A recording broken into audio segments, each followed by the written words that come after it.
What's going on, everyone? Jack here with Suburban Tactical Nation. I'm super curious to see what the heck is in here. Let's get into it.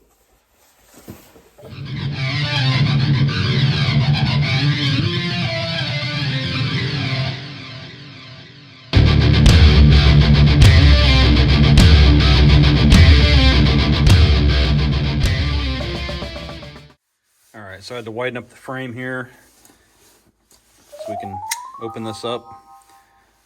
Testing out the CJRB different variation they just came out with. Review coming soon for this one.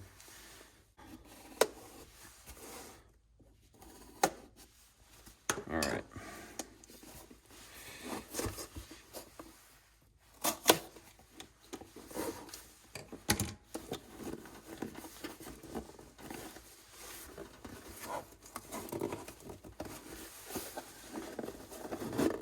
I always do it upside down. I don't know why. Okay. All right. Steel wheel, huh? It's definitely a first for me. Any steel wheel product. Go ahead and take it out of here and see what this thing's all about.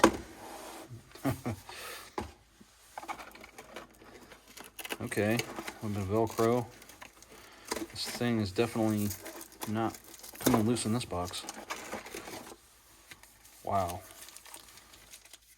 It's a big boy. Okay. Clip point. Holy shit, this is a big knife.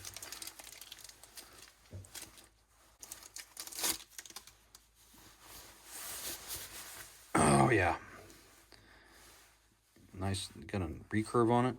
This is a beast of a knife here.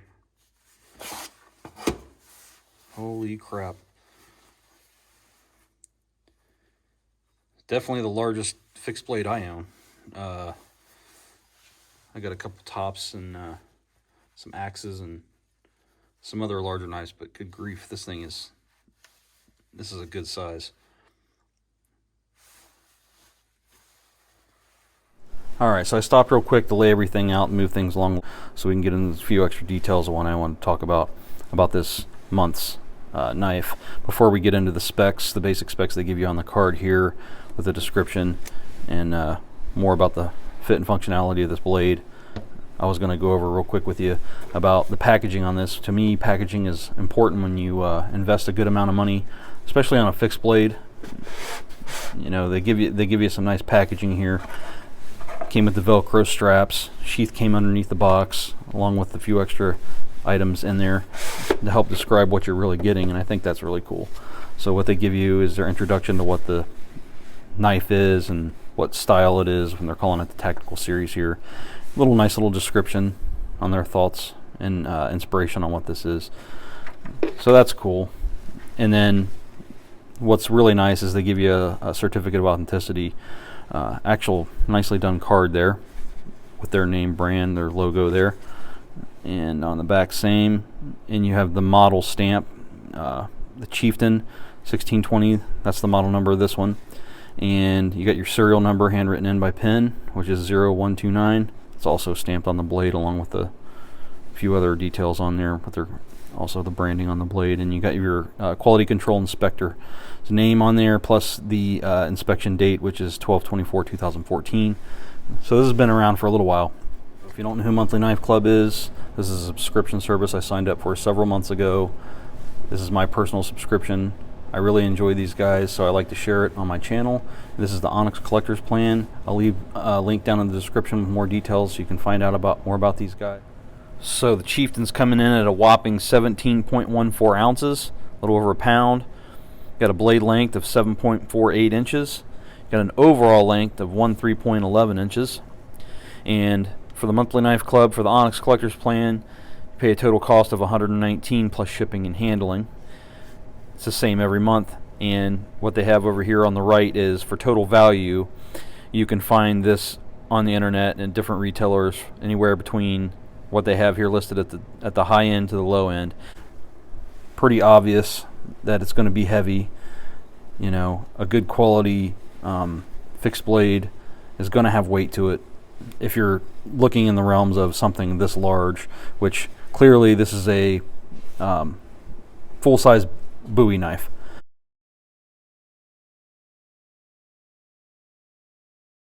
More of a tactical designed bowie knife.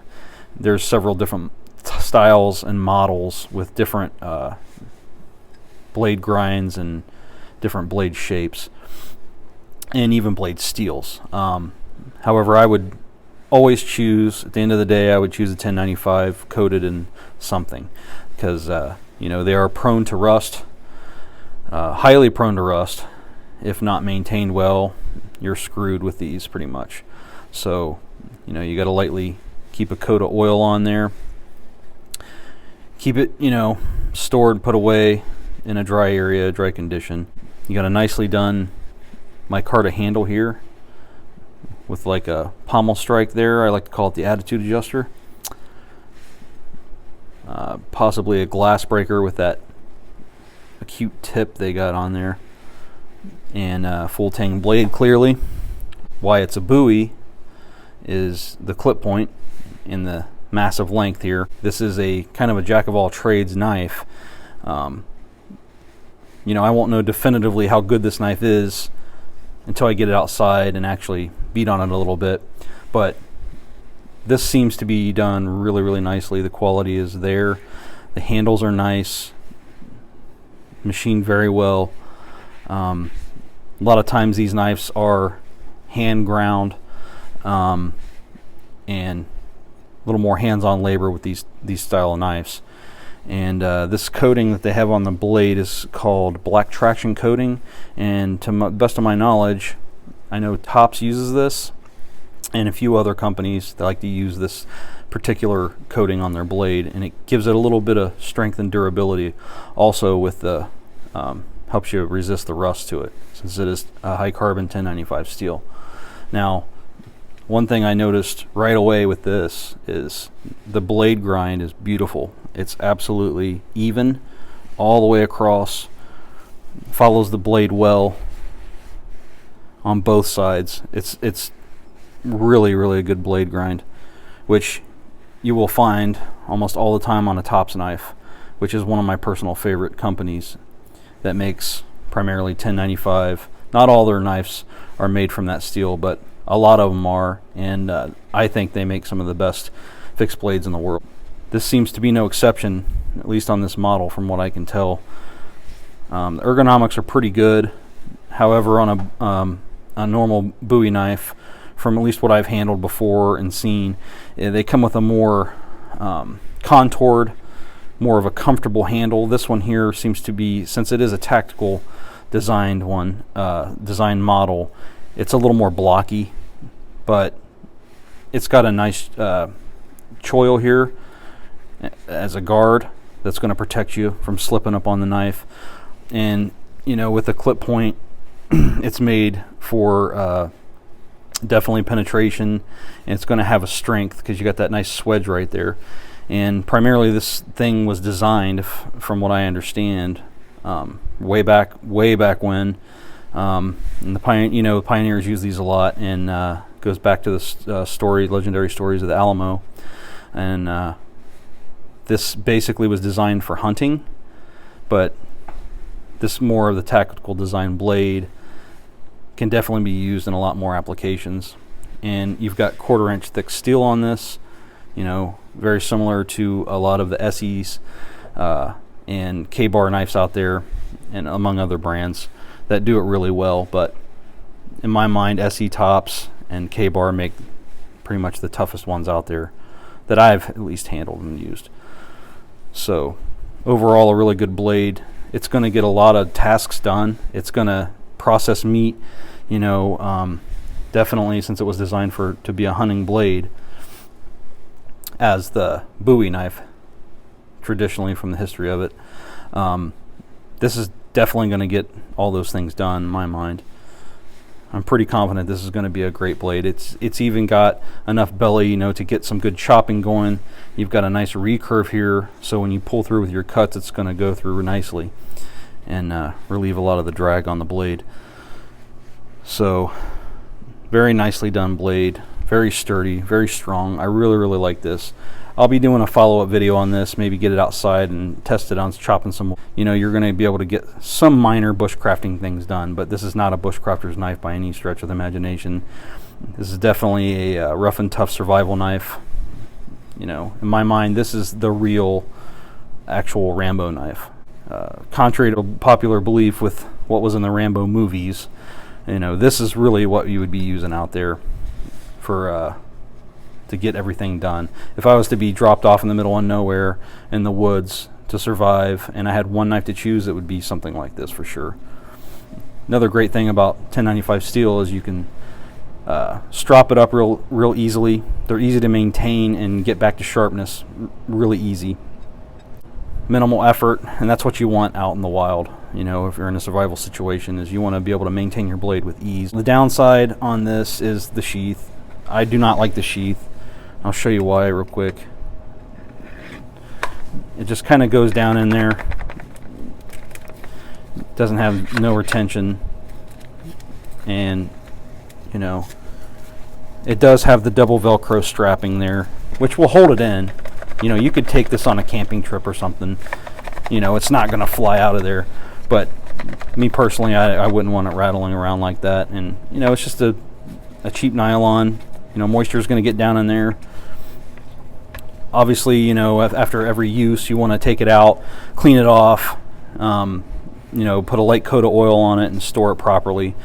You know, they do give you some 550 paracord on here, so that's cool. And you know, you've got your MOLLE attachments, you got some lashing points with your cord. You know, you got cordage. You even got a little compartment here that you could put a secondary knife in, and you could fit just about any kind of pocket knife in there. I'd probably stick a sharpening stone in there myself, but I'm not going to use this sheath.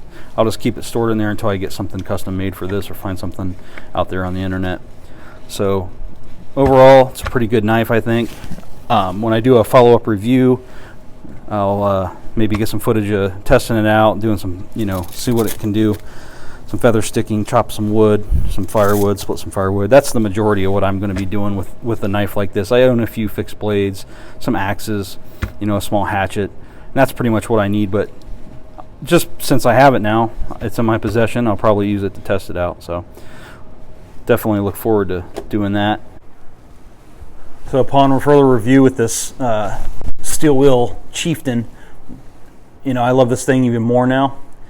The more I get my hand around the handle and the feel for this, the weight and the balance is really spot on with this.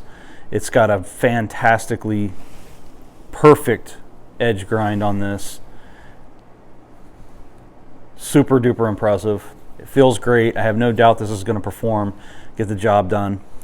We'll do a follow-up video. Alright, so that's going to wrap it up for today. Make sure you stay tuned for the full review on the Cold Steel 8010 that we went over back in January we unboxed. Also, if you're getting anything out of these videos, make sure you're smashing that like button. Make sure you subscribe and hit that notification bell so you can get up-to-date information and content as soon as it gets uploaded. This is Jack at Suburban Tactical Nation, signing off.